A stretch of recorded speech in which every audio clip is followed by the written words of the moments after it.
La page de financement participatif Patreon est maintenant en ligne. Si vous souhaitez soutenir le podcast et contribuer financièrement à son développement, rendez-vous sur la page patreon.com/sens de la visite. Sens de la visite, le podcast qui écoute vos histoires de l'art. Dans les années 2000, le photographe Mathieu Pernaut reçoit en héritage des mains de son père un album de famille, un album de photos de famille. Celui de son grand-père, René Pernaut, parti vivre au Liban, à Beyrouth, entre 1925 et 1958. Un an après son arrivée là-bas, ce grand-père, professeur curieux et photographe amateur, entame un périple touristique au Liban et en Syrie, dans cette région du monde où l'humanité a son berceau. Damas, Homs, Palmyre, Tripoli, de tous ces sites patrimoniaux inestimables, il ramène des photos, collées depuis 1926 dans l'album de la famille Pernaut.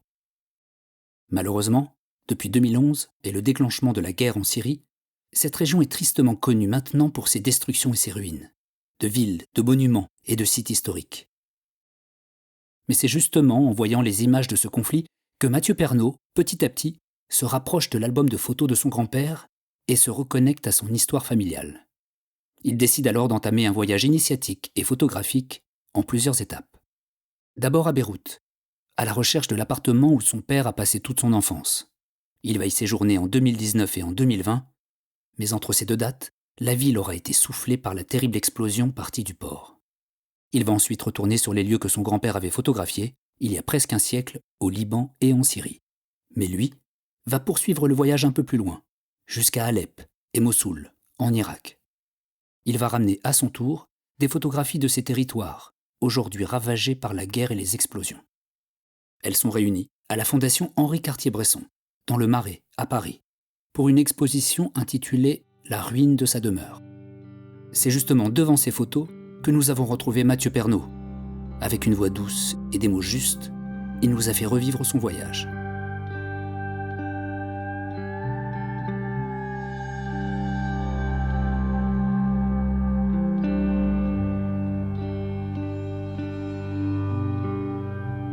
Beyrouth a toujours été pour moi une ville qui m'était à la fois totalement étrangère, d'autant plus que je ne parle pas arabe, mais qui m'était familière parce que mon père quand même m'en parlait souvent. J'ai souhaité que l'exposition commence par ces photographies qui ont été prises dans l'immeuble que l'on voit d'ailleurs dans cette première salle, qui se trouve en face du jardin Sanaillé. J'ai eu beaucoup de chance parce que quand je suis retourné à Beyrouth, l'immeuble existait encore, mais j'ai eu encore plus de chance parce que l'appartement dans lequel mon père avait vécu pouvait être loué sur Airbnb. J'ai donc dormi 60 ans après que mon père ait quitté cet appartement dans la chambre à coucher de mes grands-parents. Et ce qui était encore plus fou, c'est que quand je regarde les photographies d'archives que j'ai, qui ont donc été faites entre 40 et 58, et les photographies que j'ai réalisées en 2019, on a l'impression que le lieu n'a pas changé. Et quand je montrais les photographies à mon père, que j'envoyais en direct en étant dans l'appartement, il reconnaissait les poignées de porte, il reconnaissait les boutons des interrupteurs, la robinetterie, les carreaux de ciment sur le sol qui avaient un motif assez particulier. Et on avait vraiment l'impression que le temps s'était figé, même si cet appartement avait toujours été habité pendant toutes ces années. Donc ça a été effectivement le point de départ qui m'a donné confiance pour la suite. Je me suis dit que j'avais une bonne étoile, que si cet appartement était toujours là, si j'avais la possibilité d'y retourner, je me suis dit, bon, il y a une histoire qui continue, il faut la poursuivre jusqu'au bout. Mais ça a été effectivement à la fois un point de départ géographique, mais symbolique très important pour moi, qui me permettait de prolonger la boucle qui avait été ouverte quelques années auparavant, par mon père notamment. Et justement, quelle était sa réaction quand vous lui aviez envoyé les photos en direct ? Ce qui montre d'ailleurs le changement d'époque entre ces photos qu'on garde depuis des années, qui se transmettent de la main à la main, et les photos maintenant qu'on envoie en direct en quelques secondes. Il a été très ému. Moi, je me souviens que j'étais au téléphone avec lui. Je lui ai envoyé en même temps les photographies. Il y a eu un effet de sidération, c'est-à-dire qu'il y croyait pas trop. Il y a un moment où il a repéré, en fait, dans la cage d'escalier de l'immeuble, un détail sur le garde-corps dont il se souvenait très bien. Et quand il a vu ça, il y a eu un moment de silence, en fait. C'est-à-dire que je l'ai perdu pendant quelques secondes. Et je crois qu'il était vraiment très, très ému, assez affecté. D'autant plus que ça avait été un départ un peu difficile pour lui, parce qu'il était parti à 18 ans, son père était malade. Et ce départ était douloureux. Il a eu le sentiment de ne jamais avoir pu véritablement tourner la page, en fait, et de vivre en paix avec cette histoire. C'est en tout cas ce qu'il m'a confessé après que j'ai fait ce voyage, et en me disant que le fait que j'ai pu retourner dans cet appartement, y dormir, retrouver des gens qui étaient liés à cette histoire, d'une certaine façon, l'avait aidé à tourner la page et à vivre les choses un peu autrement. Là, on a vu donc les photos de l'appartement où vous étiez, vous avez dormi, et puis là, on rentre, c'est plus dans l'histoire familiale, mais c'est dans l'histoire d'un pays. On est dans la première salle qui est consacrée à Beyrouth, et au moment, justement, après l'explosion, la terrible explosion qui a eu lieu sur le port de Beyrouth. La première fois que je suis allé à Beyrouth, c'était en 2019. Et puis, il y a eu effectivement l'explosion du port de Beyrouth. Et il y a effectivement un moment dans l'exposition qui est un peu un moment de télescopage entre ma petite histoire et la grande histoire, et notamment celle du port de Beyrouth. C'est que quand je suis retourné en septembre 2020 sur le port, je suis allé voir l'immeuble de mon père pour voir s'il avait souffert de cette explosion. Et j'ai trouvé au pied de cet immeuble les 2 garde-corps du balcon de mon père qui étaient tombés en fait après l'effondrement et qui servaient à condamner l'accès de l'immeuble dans lequel il n'y avait plus personne. C'est un peu comme si symboliquement il y avait aussi une boucle qui se refermait sur elle-même avec la présence de ce garde-corps. Mais c'est surtout pour moi le moment où voilà, je quitte la petite histoire qui est la mienne, qui me regarde, mais qui n'est finalement qu'une porte d'entrée sur cette grande histoire qui commence effectivement à Beyrouth avec l'explosion du port. Il y a une photo très saisissante justement du port de Beyrouth. Là, ce que je trouve complètement fou, c'est la carcasse de ce bateau sorti des eaux, échoué sur le quai, avec effectivement toute une partie qui est totalement éventrée. On voit à droite le silo dans lequel l'explosion s'est produite, et au deuxième plan, la ville de Beyrouth, et notamment des tours qui ont été très impactées par cette explosion. Pour moi, il y a presque une dimension un peu mythologique dans cette histoire, c'est-à-dire que ce bateau, c'est une espèce d'arche échouée, et c'est une image qui est assez énigmatique, incroyable. Même si on sait ce qui s'est passé dans le port, on a du mal à comprendre comment le bateau a pu atterrir ici. Et c'est le cas dans cette exposition, et comme ça un certain nombre d'images, quand je les vois maintenant, j'ai du mal à y croire en fait. Et j'ai même, moi personnellement, des fois du mal à me refigurer le moment où j'ai pris la photo. C'est-à-dire que je suis tellement concentré quand je fais une photographie, et j'ai pas toujours beaucoup de temps, que je fais des images, et je redécouvre bien souvent les images après les avoir faites. Et c'est le cas dans l'exposition, il y a quand même des choses que je vois, je me dis mais je n'y crois pas en fait. J'ai même peu de souvenirs d'avoir été là à ce moment précis. Combien de temps vous êtes resté à Beyrouth ? J'ai fait plusieurs voyages, et ça a été le cas d'ailleurs des différentes destinations dans lesquelles je me suis rendu. Je suis allé 2 fois à Beyrouth, et la première fois j'y ai passé une grosse semaine, et la deuxième fois aussi. Après Beyrouth et le Liban, c'est un territoire qui est assez petit aussi. Donc on peut y travailler assez facilement, assez librement, et puis surtout le Liban, quand on est français, on n'a pas besoin de visa pour y accéder, c'est très facile. Ce qui n'était pas le cas des autres pays dans lesquels je suis allé après. On va avancer encore dans cette salle consacrée à Tripoli. Il y a plusieurs fois des photos qui composent une même image, prises l'une à côté de l'autre. On a l'impression que ça vous donne la possibilité de montrer plus de largeur du point de vue. Quand on arrive dans ces lieux qui sont touchés par la guerre, qui sont des fois complètement détruits, comment on fait quand on est photographe et qu'on arrive au milieu des ruines ? Et c'est vrai qu'on est assez démunis parce qu'une image ne peut pas saisir la totalité du désastre qui a eu lieu. Et donc la façon dont j'ai procédé, en fait, c'est un peu du collage. C'est-à-dire que j'ai fait des photographies de fragments de lieux, et après j'ai recollé les bouts de ces fragments. Alors des fois, c'est le même lieu que l'on voit sur 2 images qui sont tirées à des dimensions différentes. Mais à côté, dans l'exposition, il y a une autre image où on voit un homme qui marche de profil devant un mur qui est criblé de balles, et on a l'impression que ce mur se prolonge à côté dans une autre photographie. On est toujours à Tripoli, mais si on regarde la légende, on est en 2019 dans un cas et en 2020 dans l'autre. Et j'aime assez cette idée en fait de reconstruire des morceaux qui n'ont pas forcément de rapport, un peu comme si j'étais un archéologue qui arrive sur un site qui est détruit. Je prends les fragments et j'essaie de les réassembler en fait. Est-ce que vous vous souvenez de l'instant de cette photographie en 2020 et de ce monsieur que vous prenez, on a l'impression qu'il est en train de marcher ou de ne pas vous voir? Est-ce qu'il vous a vu? Est-ce que vous avez parlé avec lui? Est-ce que la photo est prise sur le vif? Oui, alors je me souviens très bien. Je suis dans le quartier sunnite de Bab el-Tebene à Tripoli, qui est un quartier très pauvre qui s'affronte régulièrement avec le quartier situé en face sur la colline de Djebel Moussen, qui est un quartier occupé par des Alaouites. Et très souvent, quand ça bascule au Liban, ça commence là. Et au moment où il y avait la guerre civile syrienne, en fait, la guerre a débordé au Liban, et c'est dans ce quartier que ça a eu lieu. Et donc à un moment, j'étais avec la personne qui m'accompagnait dans la rue. Et moi, je sais que très souvent, j'essaye d'accéder sur des points en hauteur, et des fois sur des terrasses d'immeubles, parce qu'on a effectivement une autre vue sur la ville. Et cet homme donc a proposé de nous accompagner sur la terrasse d'un immeuble. Et je me souviens très bien qu'on est passé par une maison qui était à moitié détruite. Il y avait une famille qui habitait dans la maison, qui avait mis des grands draps dans des endroits où il y avait des impacts de balles. Donc on est passé devant cette famille qu'on a saluée comme ça. C'était assez curieux, on avait l'impression d'être chez eux. On est arrivé donc sur la terrasse de cet immeuble. Et cet homme donc m'a expliqué en fait la configuration de Tripoli. Et il était donc à côté de ce mur, et à un moment je lui ai demandé si je pouvais le photographier. Voilà, il a accepté. Je lui ai demandé de se tenir de profil. Ce n'est qu'après que j'ai vu effectivement le mouvement de ses pieds. Il a un pied qui touche un bout de bois qui semble se soulever. Il y a une espèce de tension comme ça dans l'image qui se crée. Mais ça, ce sont des choses qu'on ne voit qu'après. C'est-à-dire que bien souvent, on voit une situation, on a quelqu'un qui est là, on lui demande si on peut le photographier, on fait des images, et à un moment, on voit qu'il y a eu une chose que l'on n'a pas vue au moment de la photographie qui s'est passée. Et c'est souvent là que la photographie est intéressante. C'est-à-dire qu'il y a quelque chose d'autre que l'on n'a pas dirigé, qui a eu lieu, et qui fait que quelque chose de différent se dit. Mais oui, effectivement, je me souviens très bien de cette image, comme c'est le cas de la plupart des photographies, même si, comme je le disais tout à l'heure, des fois, j'ai du mal à imaginer que j'ai pu me trouver là, en face de cet homme, à cet instant précis. Donc il y a l'œil du photographe sur le moment, sur l'instant où vous cliquez, et puis il y a l'œil du photographe quand il re-regarde ses photos. Oui, et puis il y a l'œil du photographe avant qu'il fasse les photographies. Et là, c'est pas tant l'œil, mais c'est le cerveau, en fait, la façon dont on imagine les lieux, dont on construit les situations possibles. Moi, je dis toujours que l'acte photographique, c'est d'une certaine façon presque la dernière chose, et qui n'arrive qu'à la fin d'un processus qui a rendu possible l'existence de cette chose. C'est-à-dire que pour faire une photographie, il faut qu'avant, on se soit mis en condition de pouvoir la faire. Bien sûr, il y a cette part du hasard, de l'inattendu qui est très importante, mais il y a aussi la capacité à faire une photographie au moment où elle se présente à soi, et ça demande en général avant de l'imagination, de la concentration, de la préparation.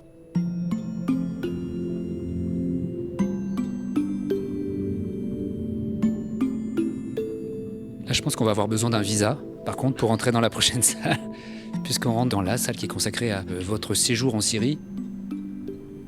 Oui, alors quand on arrive en Syrie, là, pour le coup, on bascule vraiment dans un autre territoire. La Syrie, vraiment un pays qui est détruit, enfin c'est saisissant. Alors quand on est à Damas, centre-ville, on ne voit pas forcément ces destructions, mais dès qu'on s'éloigne du centre-ville, en fait, on a des villes totalement rasées, détruites.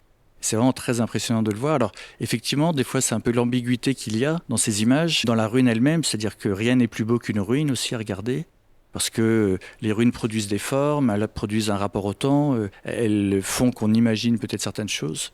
Donc moi, j'essaie de trouver la bonne distance quand je suis dans ces endroits-là.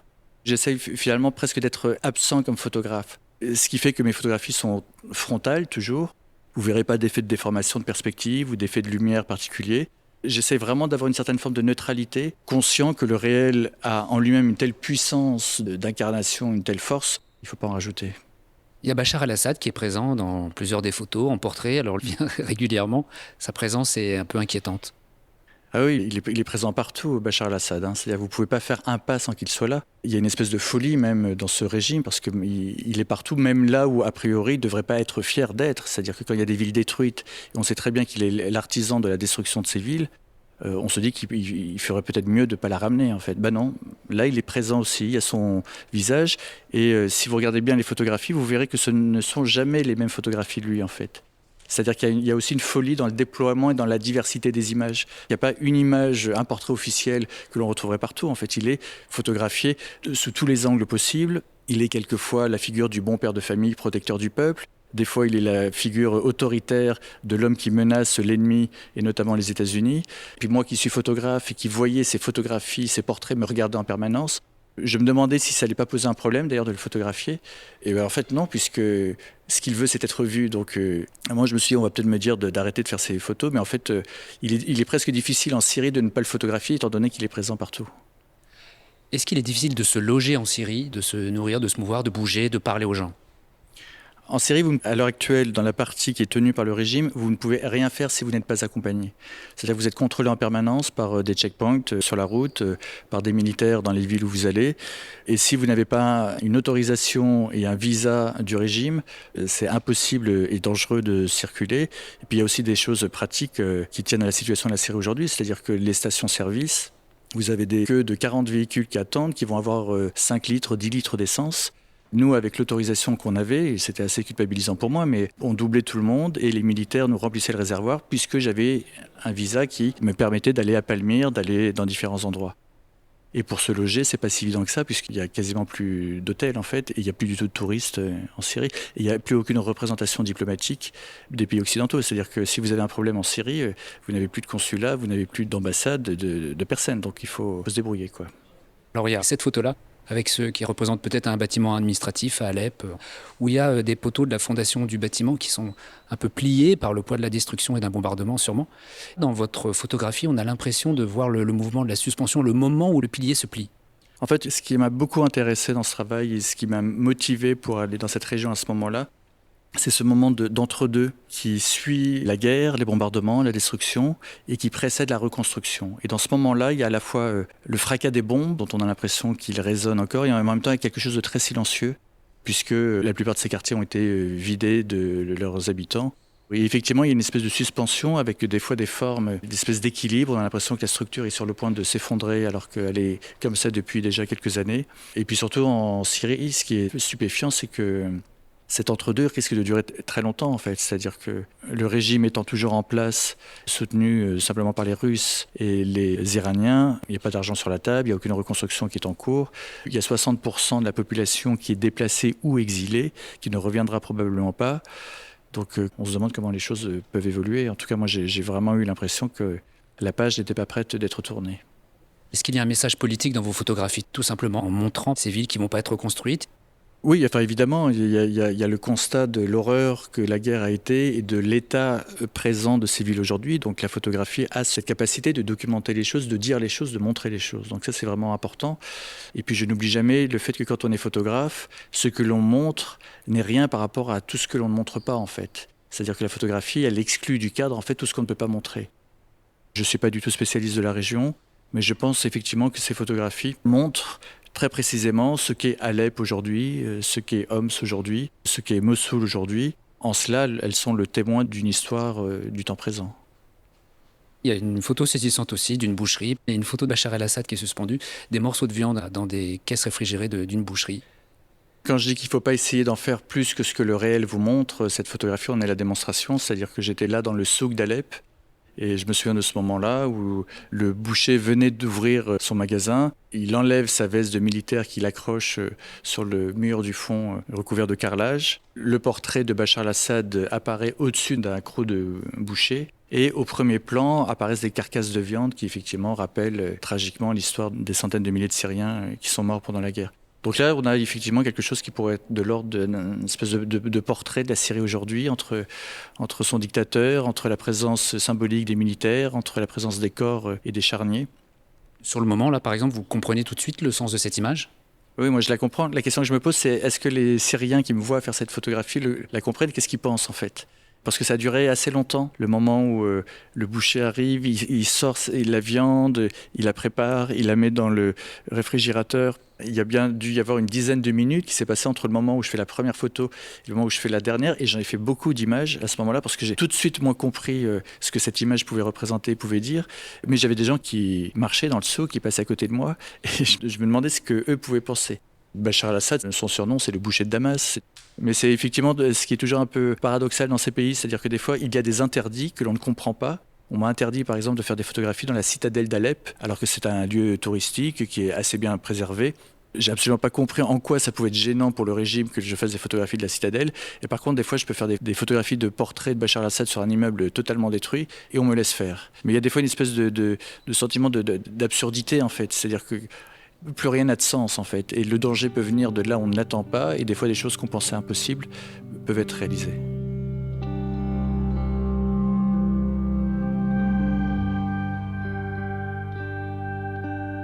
On est à Mossoul en Irak.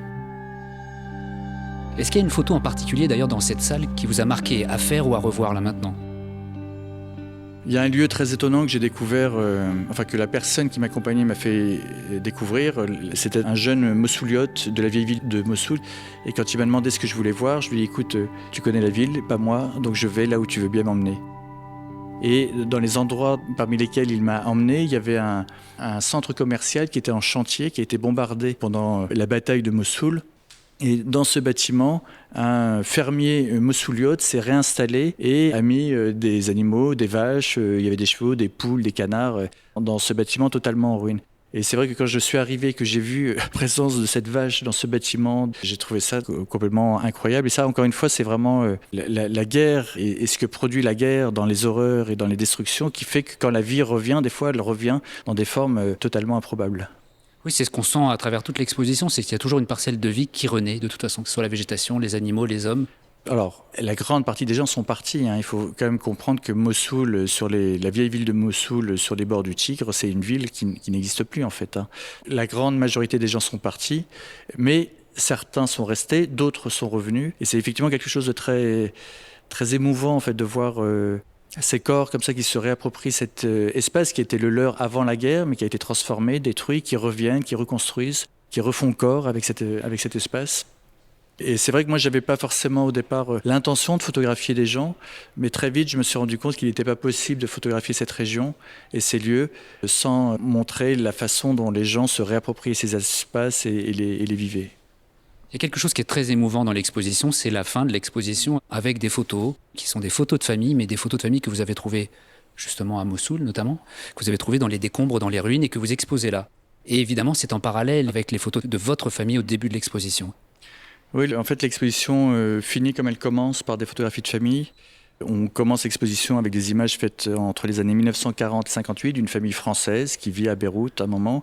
Et on la termine avec des images trouvées dans des maisons détruites de Mossoul, des maisons totalement abandonnées, dans lesquelles on est rentré et dans lesquelles restaient comme ça des fragments d'images, en général qui sont en très mauvais état. Et je trouvais que c'était très important de convoquer l'image et l'histoire de ceux qui avaient vécu dans ces bâtiments. D'autant plus qu'encore une fois, il peut quelquefois y avoir quelque chose d'assez séduisant dans les images de ruines.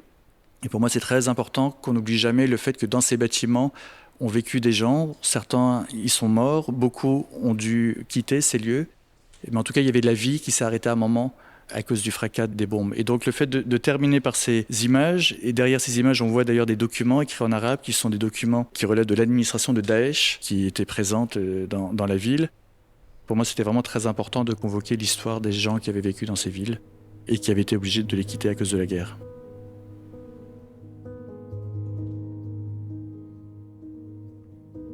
Mon père était là pour le vernissage de l'exposition. Je crois qu'il était, il était ému, assez fier. Et puis en même temps, c'est son histoire, mais le fait que son histoire soit exposée, ça devient aussi l'histoire vue par les autres. Et lui qui avait la peine d'avoir quitté cet immeuble et d'avoir quitté cette histoire, en fait, il avait l'impression que du coup, cette histoire, elle avait acquis une certaine forme d'éternité. Elle était racontée, elle était dite, et elle existait aussi pour les autres. Donc je crois qu'il était vraiment assez touché, ému de voir ces images au mur. Et ce qui est assez beau dans cette histoire, c'est qu'effectivement, il y a un héritage en fait, qui se transmet, qui se réactualise. Cet album de photos, il m'est donné. Je revisite des lieux qui sont ceux de l'histoire de mon père, mais faire ça aussi, c'est une façon de remercier une personne à qui on doit beaucoup. Et ce voyage devient aussi un cadeau que je lui retourne. Et c'est un peu une façon aussi de remercier de l'héritage qu'on a eu, qui a rendu possible ce travail-là, et peut-être plus généralement ma vie d'aujourd'hui, mon travail de photographe. Ah oui, c'est don contre don. Tu m'as donné tout ça pendant toutes ces années, voilà, maintenant. Et pendant que tu es encore là, je te redonne ça, et c'est une façon de te remercier. Donc je pense que c'est aussi une des raisons pour lesquelles il était aussi touché par ce travail.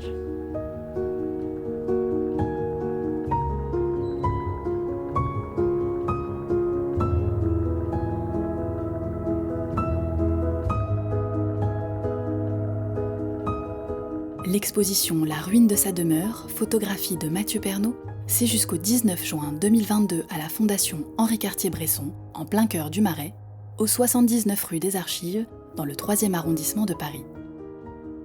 Merci à Mathieu Pernaut de nous avoir partagé ce témoignage et de nous avoir fait voyager aussi loin dans son histoire personnelle et dans ces villes en ruine abîmées par le temps ou la guerre. À vous maintenant, auditeurs, auditrices, d'aller découvrir son travail photographique et de vous emparer de ce voyage dans les ruines de l'histoire. Un très bel ouvrage a été réalisé dans le cadre de l'exposition, édité par l'atelier EXB. Cet album de voyage dévoile de nombreuses photos qui n'ont pas été présentées dans l'exposition et qui sont tout aussi poignantes. Il est en vente notamment à la librairie de la Fondation. Enfin, merci sincère à Cécilia Hainaut et toute l'équipe de la Fondation Henri Cartier-Bresson pour leur accueil et pour nous avoir permis d'enregistrer cette interview dans les meilleures conditions.